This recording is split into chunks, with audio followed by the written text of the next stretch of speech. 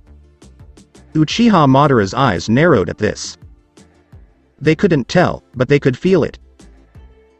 There is a stone monument that has been passed down through the Uchiha for generations, he began, and it now lies beneath the village of Konoha. The secrets left to us by Rakudo Sennin are written on it. It is impossible to read without our eyes, and the Mangekyo Sharingan can decode even more of it, as can the Rinnegan. This is getting ridiculous, Kage said, his eyes narrowing. The Rakudo Sennin? I speak the truth, the Sennin existed, and he left us this monument, Madara defended. The Raikage's patience had run out before he could explain any further. Enough of this dithering, he yelled, what does the Rakudo Sennin have to do with your plan? It became clear that this guy, Uchiha Madara, had no intention of keeping his explanation brief. He milked every drop of anxiety he could and made his explanation unnecessarily lengthy. What incredible arrogance, but could it be called arrogance when he was more than capable of making the 5 most important people in the elemental nations hang on his every word as he spoon-fed them his plans come true? He told them about how the Rakudo Sennin rose to fame by defeating the Jubi, and then divided it into parts. He even hinted to Gaara about what it was by saying that Gaara was once a host to one of those portions. Temurai couldn't believe it when he told them they were part of the Jubi and that it was the complete form, claiming that the Biju only went up to 9. He lectured them again, like a father among children. However, it became clear fairly quickly. They began to realize that the Akatsuki was collecting Biju in order to recreate the Jubi, but they couldn't figure out why. Why would he want to amass such power? They questioned him, and the answer they received would be the linchpin in changing the future for the rest of time. I will restore the Jubi, and I will become the Jubi's Jinchuriki, he stated calmly, as if it were not a plan but had already occurred, and with its power, I will magnify the power of my eyes to the ultimate level. And activate a certain jutsu. A specific jutsu? What jutsu is that, and what are you trying to achieve? Oinoki inquired. A massive-scale genjutsu, reflecting my own eyes from the moon's surface, Madara continued, his voice becoming increasingly maniacal as he went on, the infinite Tsukuyomi. I will cast my genjutsu upon all humans on the Earth's surface, controlling all of humanity within that genjutsu. I will become one with that world.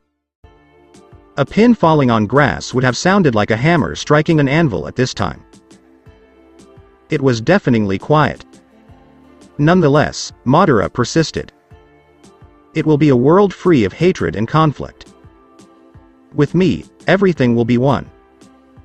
Everything will be united, he said, that is my moon's eye operation. Nobody knew whether Madara was smirking or patting himself on the back for his lengthy speech, but one thing they all agreed on was that this man had to be stopped. I'm not going to give the world to the likes of you, the Raikage exclaimed. A peace born of illusions is nothing more than a lie, Gaara raged. Peace only has meaning if it is created in reality. What do you think we'll find in such a world?